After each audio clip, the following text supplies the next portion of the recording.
Lost in the dusty, dog-eared pages of American criminal history. Join us as we relive another gruesome, grisly, gripping tale of murder, mischief, and mayhem. Created and written by Justin Vior. This series is an anthology of turn-of-the-century banner headline cases before the days of high-tech forensic criminology. America's chilling, appalling, yet intriguing heritage of murder. Tonight's case, The Evil of the Age, Episode 1.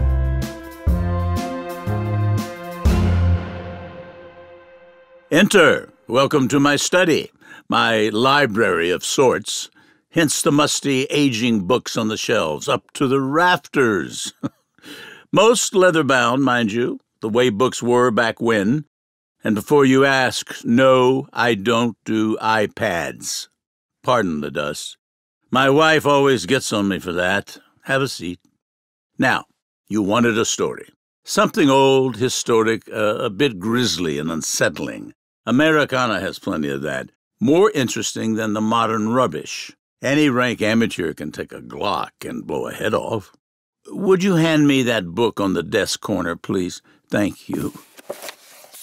Ah, yes, you'll like this one. A little gem called The Evil of the Age. A sordid affair that came to light in the year 1871 in New York City, before the skyscrapers started going up and the subway tunnels were dug. The Brooklyn Bridge had just begun construction. No automobiles yet. That'd be another few decades. Not the Big Apple yet, but getting there. It was summertime, muggy and sweltering like every New York summer. The sounds of the city were as an immense, out-of-tune orchestra. Over 1 million people's worth of raw, seething humanity packed into Manhattan and the surrounding island areas, which comprise New York County, 27 years before the 5 boroughs were created. People living their sordid, secret lives. Secrets have a way of being revealed. The day was August 26th. Railroads were how America achieved mass mobility in the 1870s, after the Civil War. And the Hudson River Railroad Depot was a hub of activity. Street boys looking to earn a living earned a penny or two carrying bags from the horse cart park area into the depot yard and baggage counter.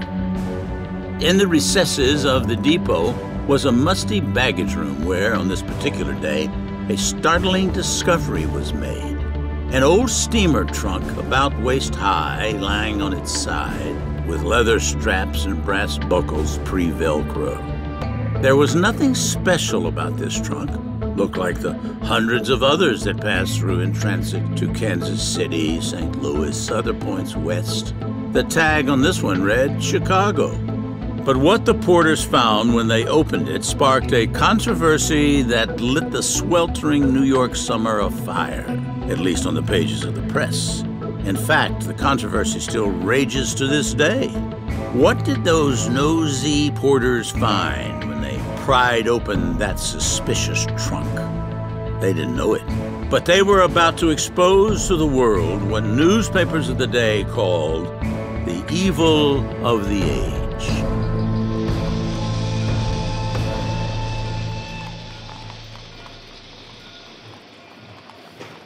Any baggage, ma'am? I may be small, but I'm strong for carrying heavy bags. His name was Paddy, I believe. Age 10 or 11. Too old for school now, worked to help the family with the penny-odd jobs he picks up around the depot. Oh, yes. It's arriving by carriage. Oh, I think this is him now. Whoa! Made good time. Here's your trunk, ma'am. Fare is 60 cents, as agreed. I can haul it to the baggage area for transport for you, ma'am. Bought your ticket yet, ma'am? They won't write your claim check without one. Ticket office is over there. Ma'am, I believe the lock on your trunk is coming loose. Heard it rattling in the back of the cart all the way over. Boy, here's a coin.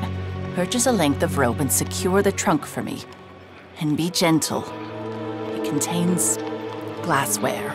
Yes, ma'am. Right back.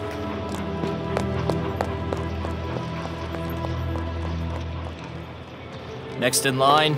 Next in line was Ma'am, as the boy and the driver respectfully addressed the older, plainly dressed, nondescript woman.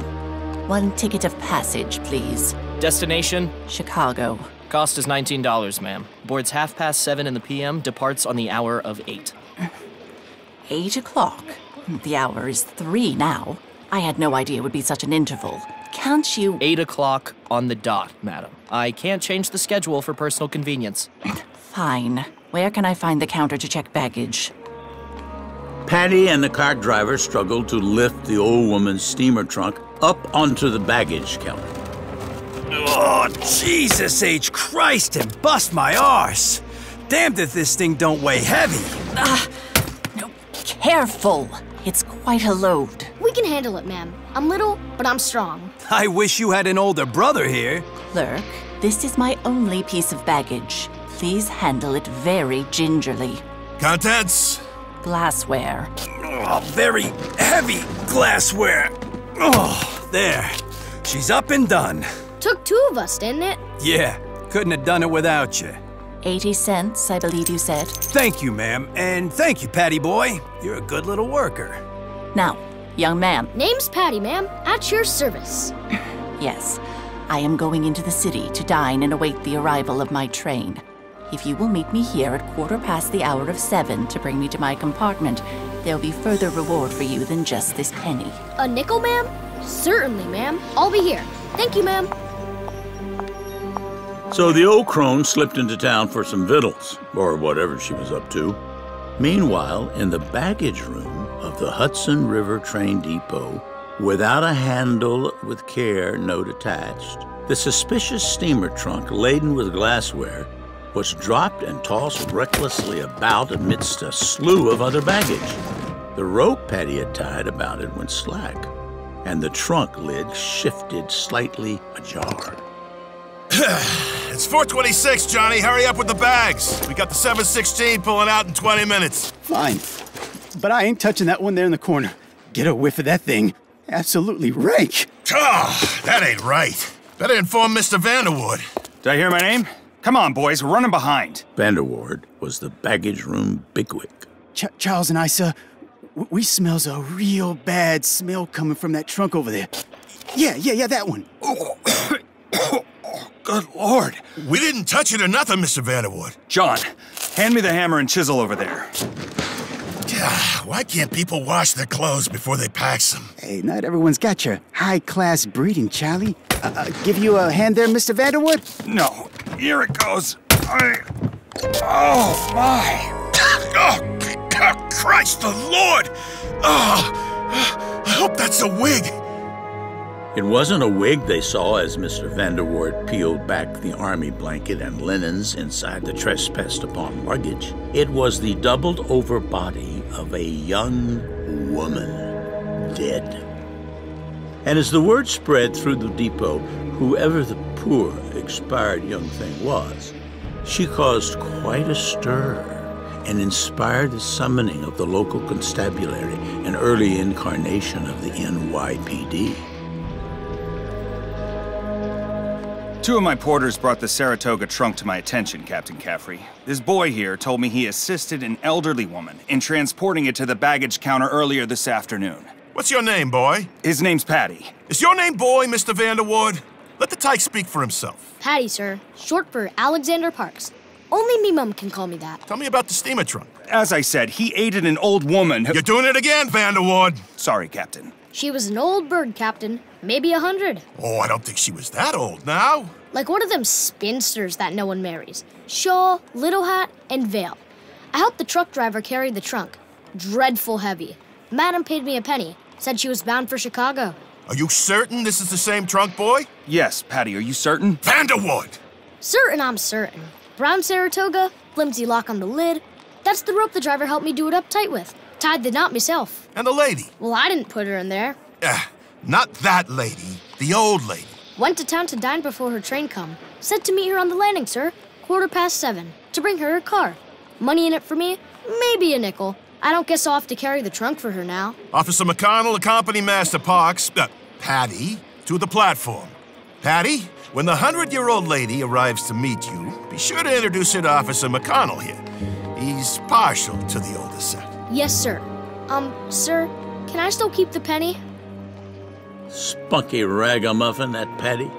A penny was a lot of money in 1871, especially to a 10-year-old. But I digress.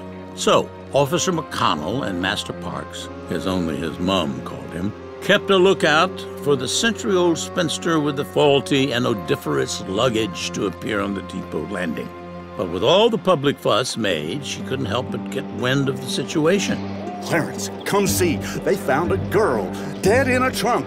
And she discreetly disappeared into the crowd, never to be seen again. Meanwhile, in the baggage room with Captain Caffrey and the talkative supervisor, Mr. Vanderward.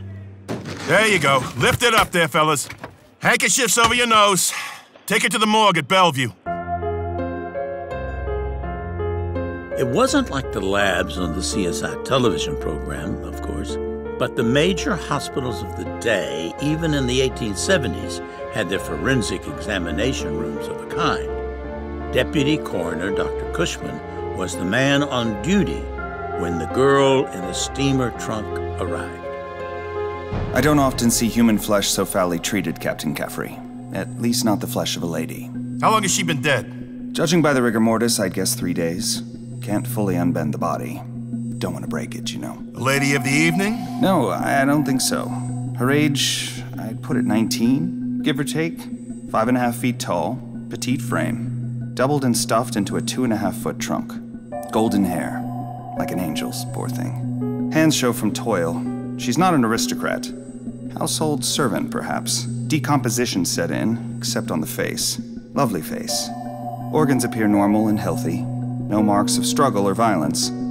Discoloration and fluid at the pelvic region and cavity. Cause of her decease? Acute peritonitis. I've seen it before.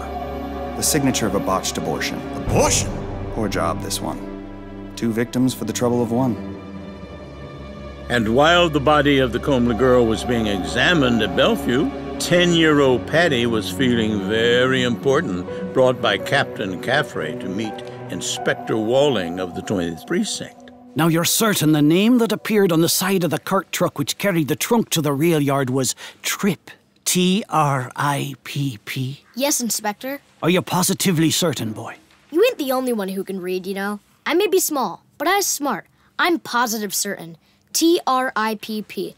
2 P's on the end of it. It wasn't Trap or Phipps, perhaps. The city register indicates only one cartman named Tripp.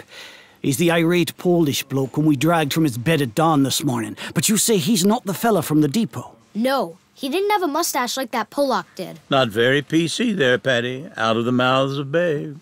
What of the carriage that brought the lady to the depot? Pulled off before I came up. Didn't see the driver. Well then, Master Parks.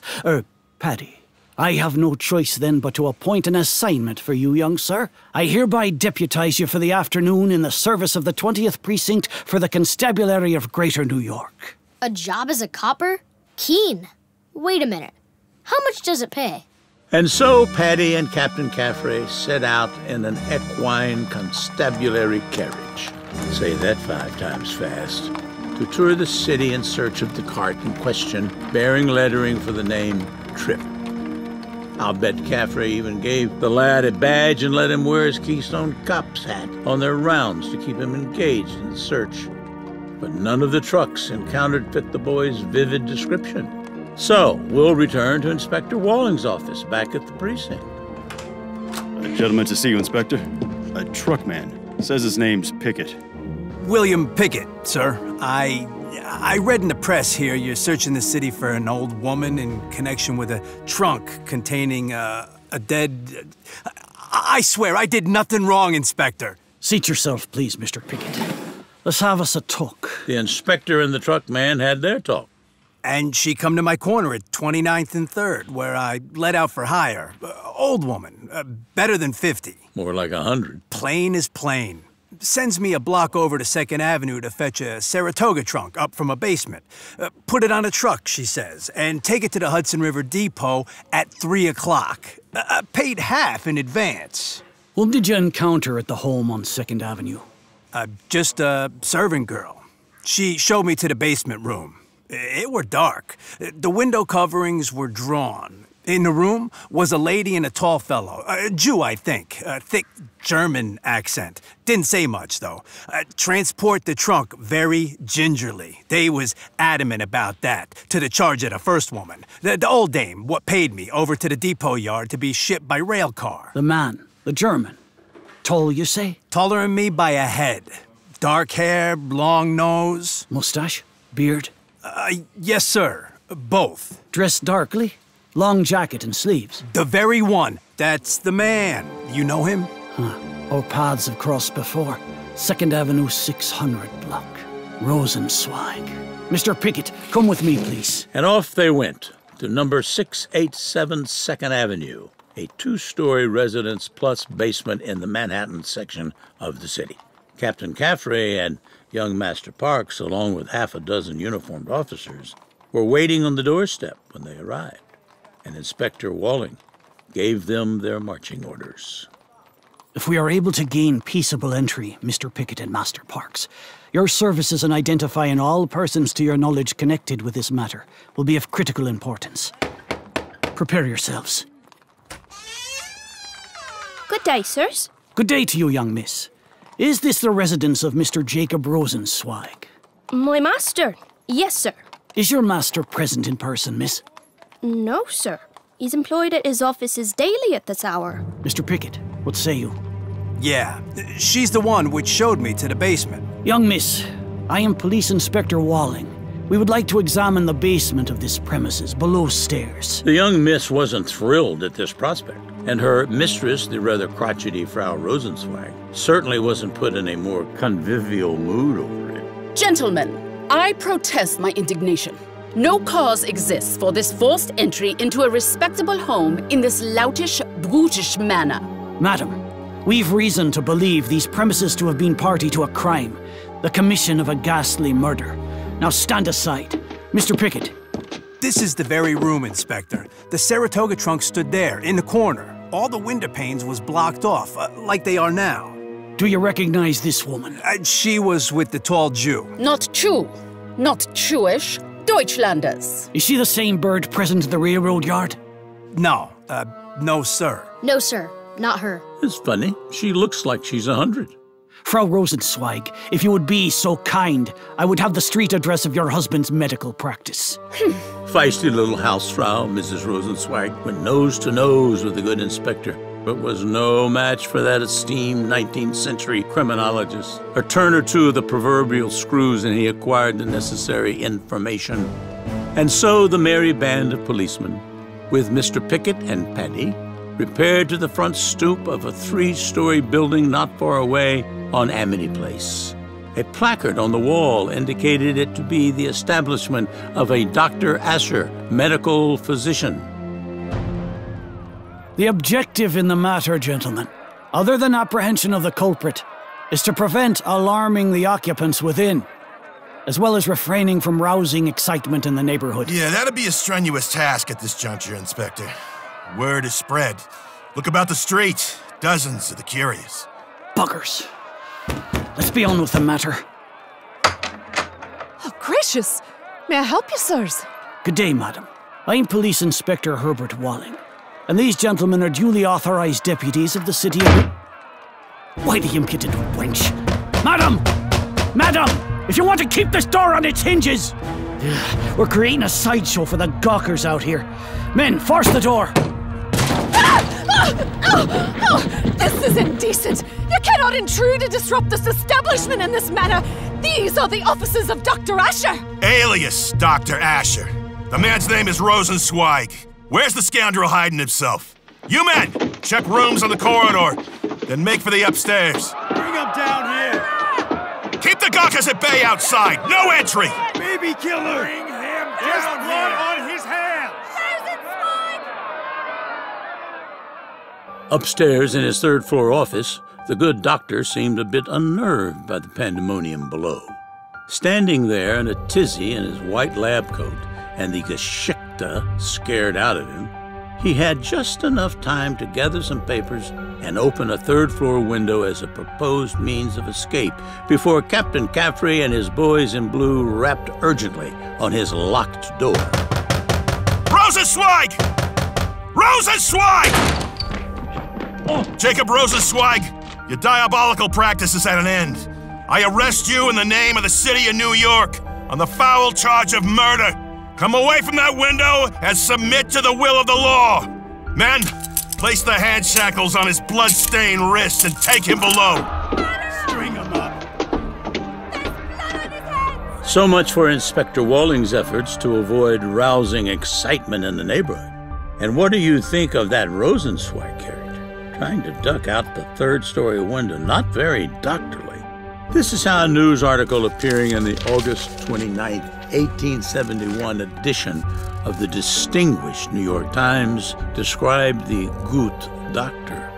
He is a fat, coarse, sensual-looking fellow without any traces of refinement in person or manner, and does not bear the faintest appearance of the educated physician. Well, a little harsh on the man, perhaps. Not really a bad sort of fellow for an abortionist. In 1871, to be young, unmarried, and with child was considered a desperate disgrace. The Catholics dismissed it as just a Presbyterian condition, but it was actually an ecumenical situation. Many a girl was ostracized and outcast by the terrible stigma of unwed pregnancy. How times have changed. But then, to hide their plight, girls with nowhere to turn answered coded advertisements in newspaper classifieds. The unfortunate girl in our story did so, coming across an ad placed by Dr. Rosenzweig in the New York Herald. It read, "Ladies in trouble, guaranteed immediate relief. Sure and safe. No fees required until perfectly satisfied." Now, Rosenzweig was perhaps, do forgive my choice of words in this, a cut above other members of his disgraced profession. At least he worked in a clean facility. Some practitioners then were quite crude, with their work and circumstances befitting the term back alley abortions. But whatever the competence level, the socially sorted situation was shrouded in secrecy. Lives were endangered. Many girls died. Shall we leave it there for now? I could do with a cup of tea before we press onward. We'll pick things up next time as our story continues. Until then, I'm G.W. Bailey. Good night.